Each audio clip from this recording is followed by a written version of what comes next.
Mheshimiwa Prime Minister, wapi makofi ya mama Prime Minister wa kutoka Mozambique jameni, asanteni sana.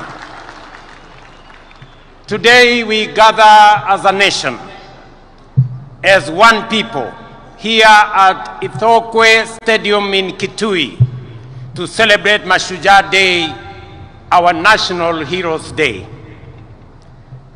Mashujaa Day is an occasion for remembrance, for celebration, and for reflection, and also a day for renewal. As you all know, yesterday we bid farewell to one of our country's most consequential and impactful sons, a towering statesman, a resolute patriot, and a quintessential hero, the Right Honorable Raila Amolo Odinga, our former Prime Minister. This is the man, the legend, and the Pan-Africanist to whom we dedicate this Mashujaa Day. It is for this reason, fellow citizens, in his solemn memory, that I invite us all to now stand and observe a moment of silence in honor and celebration of his remarkable life and service to our great country, our continent, and to humanity.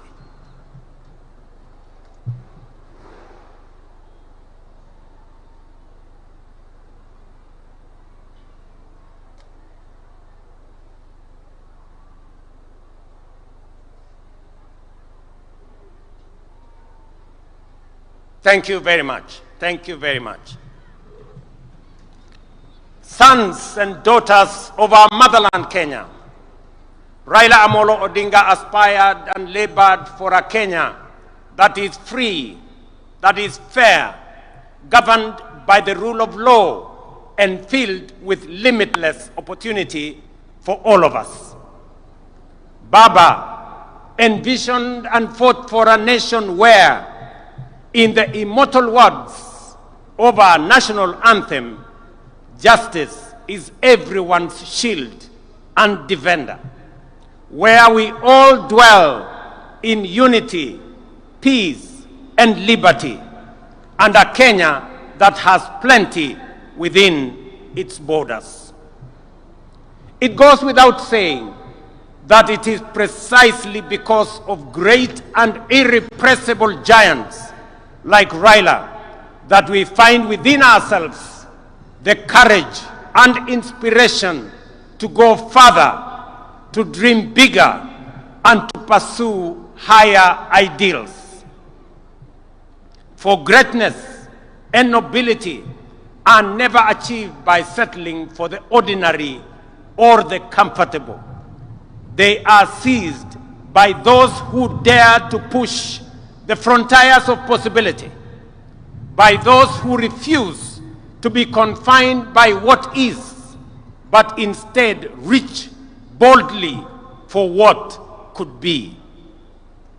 It is in that restless, relentless pursuit of higher ideal, in that unyielding spirit of aspiration, that humanity advances and nations rise.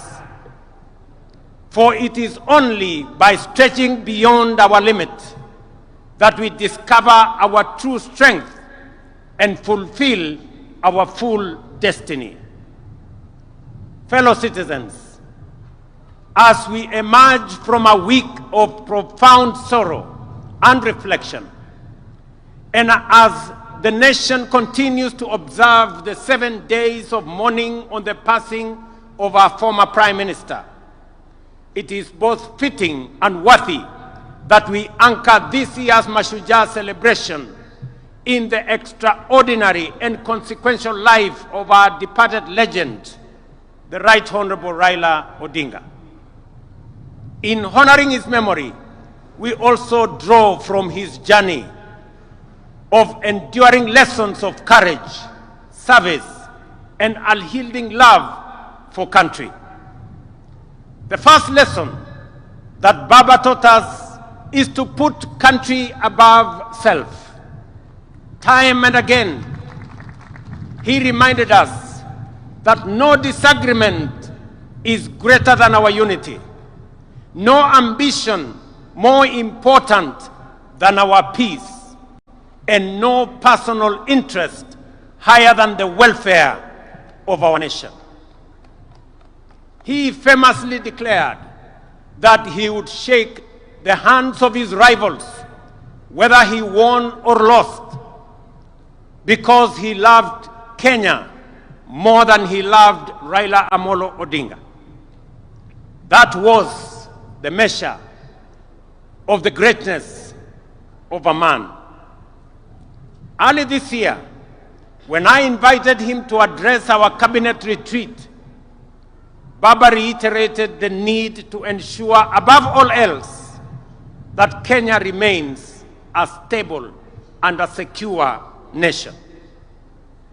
He reminded us that we may hold lofty visions and great ambition, that we may dream big, daring dreams, but without a country and a stable political environment, they would remain mere wishes. Perhaps more significantly, he told us that an imperfect nation striving for perfection is far better than one that is consumed by chaos and anarchy. And he could readily point to countries in our region that were once stable, but later descended into turmoil and disorder, and decades on, they are yet to regain their stability. Their people still enduring untold suffering and loss. This is the critical lesson that those who criticized and faulted Baba for working with us to stabilize the nation forget or refuse to acknowledge, or they just simply don't care. When some saw the opportunity to bring down their competitors, even if it meant bringing down the country, Baba chose the stability of Kenya. For Agwambo, the specter of a failed state was too grave to contemplate. He understood that leadership is not about personal pride, but about preserving the republic, not about victory in politics, but about preserving the stability of the nation we love, Kenya. Second, fellow citizens, Raila's love for Kenya was deep, steadfast, and unconditional. He once told us that if he were to die and God asked him where he would wish to be born again, he would say without hesitation, "Take me back to Kenya." Such was the depth of his devotion to our beloved nation. He knew that Kenya, like all nations, was not perfect, that nation building was work in progress, that it is only renewed with every generation. He understood that we are an imperfect people, always striving towards a more perfect union. Yet even in our flaws, he saw magic and beauty. In our struggles, he discerned promise, and in our contradictions, he could pick out hope and unity. To Raila, there was no place on earth more worthy of devotion, no people more deserving of faith, and no dream more noble than the Kenyan dream. Thirdly, Baba's life was an example of always choosing and closing ranks for the common good. When our nation faced turbulence last year, for example, I reached out across the political divide. Baba was the first to come to the table to help steady the ship of state, leading to the formation of the broad-based government that has since stabilized our economy and our nation. That is what heroes do. When the stakes are high, they rise above partisanship and put the country first. Even during the last election campaigns, when faith placed us once again on opposite sides of the political divide, Baba spoke words that will echo through generations. He said, and I quote, "I have been to the mountaintop.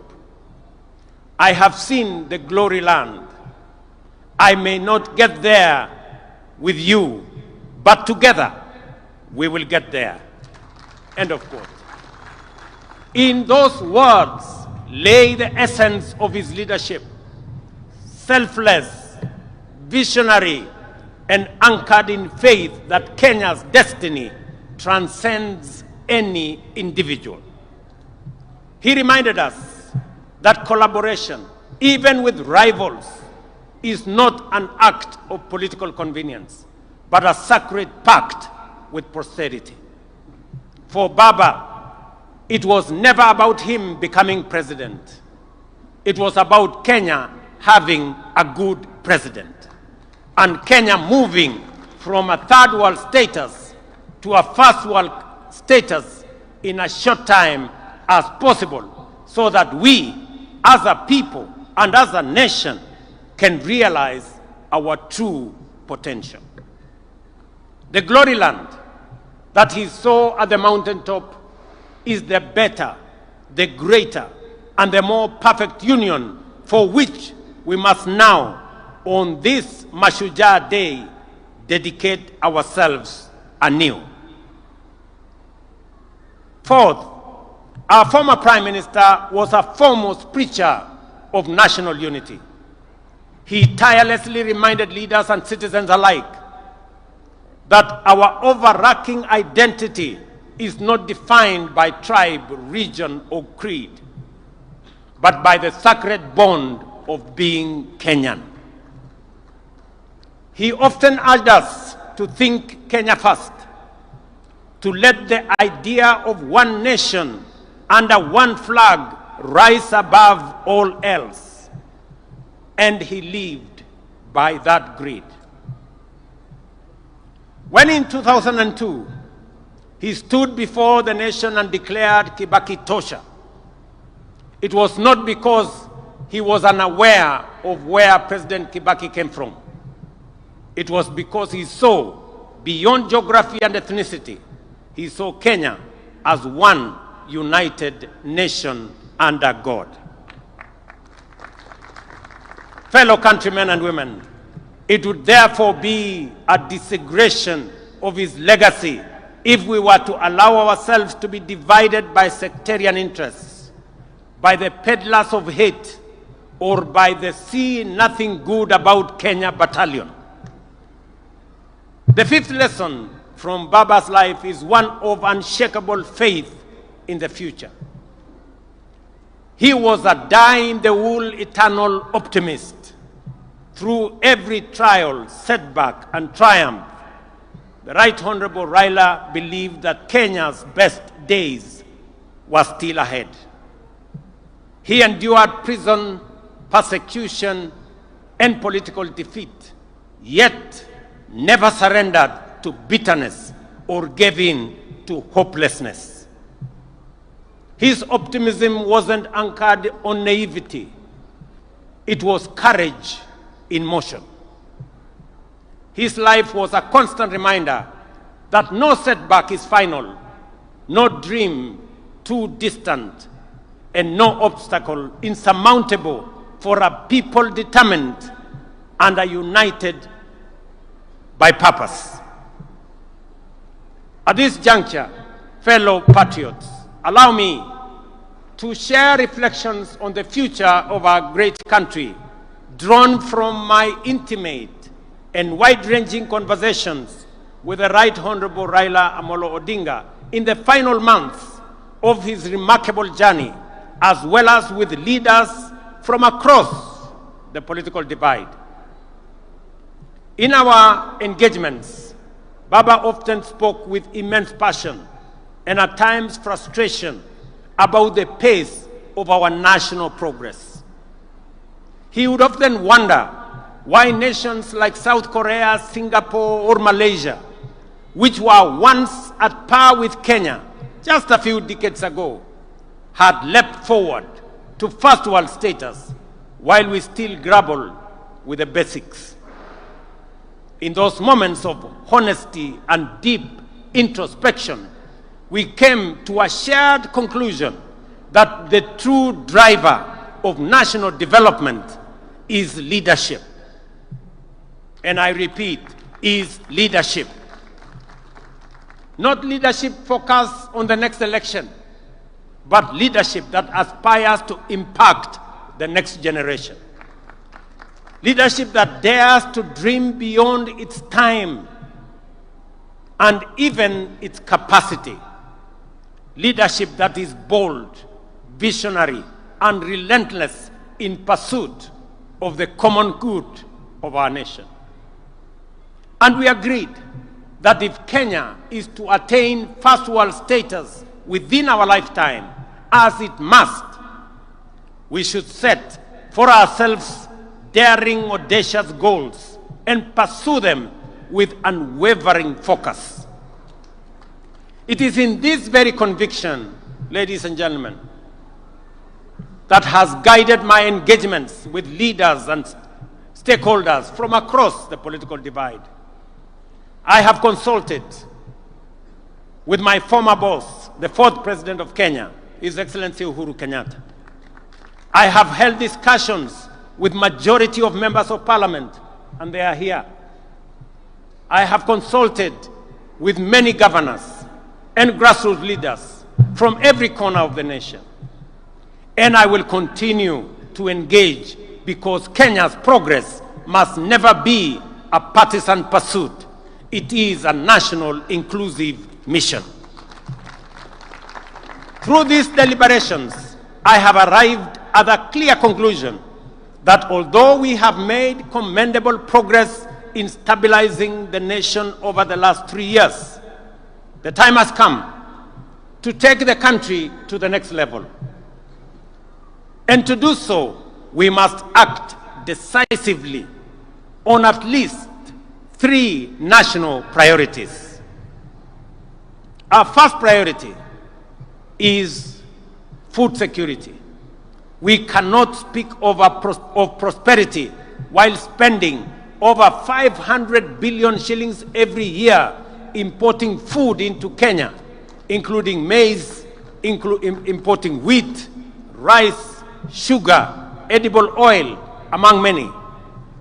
This is not just an economic burden to us. It is a threat to our sovereignty. A nation that cannot feed itself, ladies and gentlemen, is not a nation that can claim to be free or sovereign. The only viable path available for us towards this goal now, fellow citizens, is through the expansion of irrigation and the modernization of our agriculture. Rain-fed farming can no longer sustain our growing population or our aspirations. That is why we have now set an ambitious target to build at least 50 mega dams across Kenya and to bring at least 2 million acres under irrigation. Let me emphasize that this is not a far-fetched dream. It is a necessity that must be realized within the next decade. We must become not only a food secure nation, but also a major exporter of farm produce in the coming years.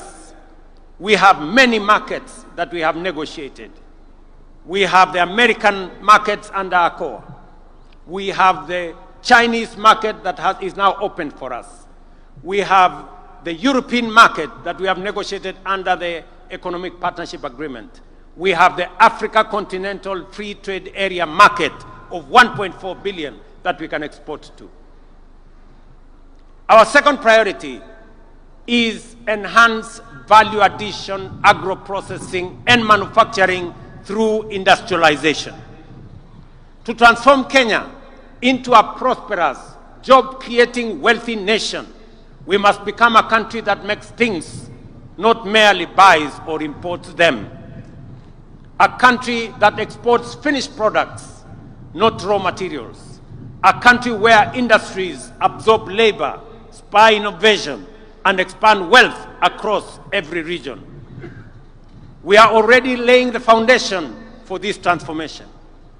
Through the Africa Growth and Industrialization Initiative, and in partnership with the Afri-Exim Bank, we are establishing special economic zones in different parts of Kenya, in Rea Vipingo, in Dongo Kundu, in Naivasha, in Sagana, in Thika, in Nakuru, in Eldoret, in Busia, in Kisumu, and many other special economic zone areas that we are finding land.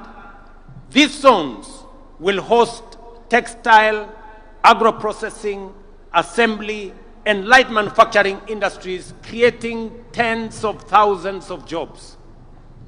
At the county level, as was mentioned by the governor of Kitui here, we are rolling out county aggregation and industrial parks in all 47 counties. These parks will link farmers to processors, entrepreneurs to markets, and small entrepreneurs to national and regional value chains. We are unwavering in our vision that everything Kenya produces must be processed in Kenya. Tea must leave Kenya not as raw leaves, but as packaged excellent tea. Coffee, not as cherries, but as a premium blend for international markets. Cotton, not as lint, but as fabric and fashion. Hides, not as raw skin, but as leather shoes and bags branded, made in Kenya. But we cannot industrialize, ladies and gentlemen, without reliable, affordable, and sustainable energy. That is why we have set our sights on expanding Kenya's energy generation capacity from the current 2,300 megawatts to at least 10,000 megawatts within the next decade. As a former Minister for Energy, Raila Odinga was a strong advocate for the rapid expansion of our energy capacity through multiple sources, including hydro, geothermal, solar, wind, and also energy. Just for the record, already a lot of research is going on the development of the first nuclear energy plant in Kenya, in Siaya County. With abundant energy, we shall power factories, light every home, and drive Kenya to become the industrial hub of East Africa and the continent. Our third critical area of focus is infrastructure development. Again, Baba, who also served as a Minister for Roads and Public Works and Housing under the late President Kibaki, often reminded me that no economy can flourish without world-class infrastructure.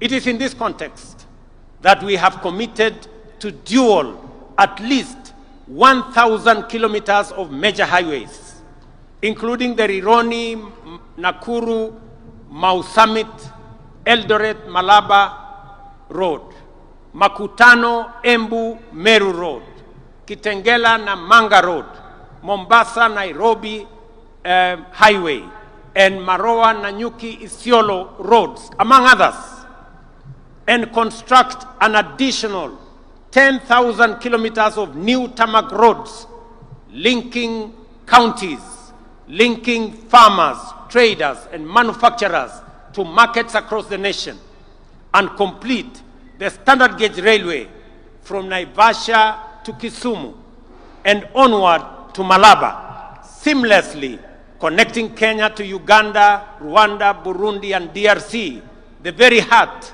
of the Africa Continental Free Trade Area dream. Fellow citizens, to some, these projects may seem too ambitious, perhaps even out of reach.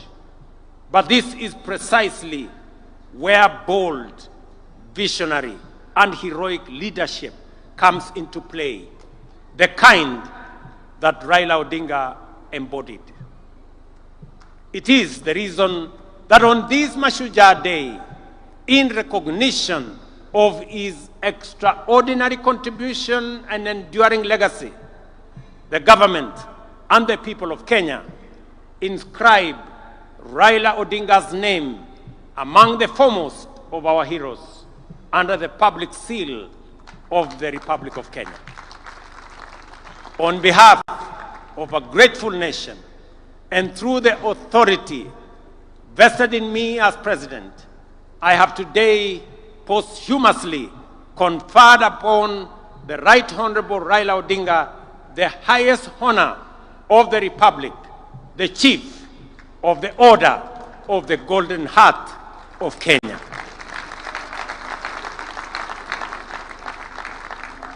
Fellow citizens, I recall that when I spoke during Raila Odinga's state funeral, I wondered, where will another Raila come from? The truth is, there will forever be only one Raila Amolo Odinga, a single spirit, a towering patriot, and a hero for ages. But if we, the people he so deeply loved and served, choose to live by the lessons he taught us, to love Kenya more than we love ourselves, to put unity above division, to aspire for greater, and to serve with courage and conviction, then we can become a great nation of 50 million heroes. And in doing so, Kenya will rise from the heights once thought unimaginable within our generation. That, fellow patriots, is our noble challenge on this Mashujaa Day. Kabla sijamaliza hotuba yangu, ndugu wananchi wa Kitui na Kenya, kwanza mimi nataka niwashukuru sana wananchi wa Kitui kwa sababu mmekuja kwa wingi sana. Tuko na halaiki ya watu wengi sana hapa Kitui leo, na mmekuja hapa kuunganisha na kuungana na ndugu zenu wananchi wa taifa letu la Kenya. Leo Kenya mzima inajulikana, sherehe ya Mashujaa inafanyika katika mji wa Kitui. Wana Kitui, watu wa Kitui, asanteni sana kwa kuwa wenyeji na kwa kutusaidia in hosting this great day as we celebrate Kenyan heroes. Kutoka kwangu na serikali nzima la taifa la Kenya, nawaambia watu wa Kitui, asanteni sana. Nyinyi pia kwa kufanya tendo hili la kuunganisha Kenya, nyinyi pia watu wa Kitui na wapigia salute kama mashujaa wa taifa letu la Kenya. Nyinyi mnajua nilikuwa na mpango ya kutembea hapa Kitui kwa shughuli ya mambo ya maendeleo ya Kitui County. Ilikuwa nije hapa Wednesday na nikuwe hapa tena Ijumaa, na nikuwe tena hapa kesho na kesho kutwa. Nilikuwa nimepanga safari ya siku 5 hapa Kitui na pia katika sehemu zingine za Ukambani. Lakini kwa sababu ya msiba tuliopata, hiyo ziara yangu sasa nitaipeleka mbele kidogo. Wiki 2 zijazo mimi nitakuwa hapa. mimi nitakuwa hapa. Na nitakuwa hapa makusudi kwa sababu Kitui, Ukambani kwa siku nyingi imewachwa nyuma. Na mimi nimesema kwa vyovyote Mungu anijalie hii Ukambani haitawachwa nyuma tena. Nataka mnisikize jameni, ndugu zangu watu wa Kitui. Sisi ni wananchi wa taifa moja. Sisi ni wananchi wa nchi moja, taifa letu la Kenya. Siasa ya zamani ya ubaguzi, siasa ya migawanyiko na chuki na ukabila ndio imetuletea hasara ya sehemu zingine za Kenya kuachwa nyuma kwa sababu ya siasa duni ya kubagua wananchi wengine. Ndio mimi nimesema kwa vyovyote hii Ukambani haitawachwa nyuma tena. Mnanielewa? Wacha nirudie. Maneno ya zamani ya kusema sijui bomwe, sijui betwe, Ukambani ikabaki nyuma, haitatendeka tena. Nasikia hata kuna wengine wanajaribu kueneza siasa ndogo ati maskini jeuri. Iko maskini jeuri ya kufanya nini? Hakuna umaskini itabaki hapa Ukambani. Tunataka tuungane, tushirikiane, tufanye kazi kwa pamoja. Nataka mnisikize ndugu zangu watu wa Ukambani. Hii stadium tulijenga kama serikali ya Kenya. Tumeweka hapa milioni 750 tujenge hii stadium na bado haijakamilika. Tangojea pengine mwezi moja ikikamilika, tumejenga kila mahali, tumeweka parking mzuri, nitakuja kufungua rasmi ikiwa imekamilika. Na ni kwa sababu tunafanya hivi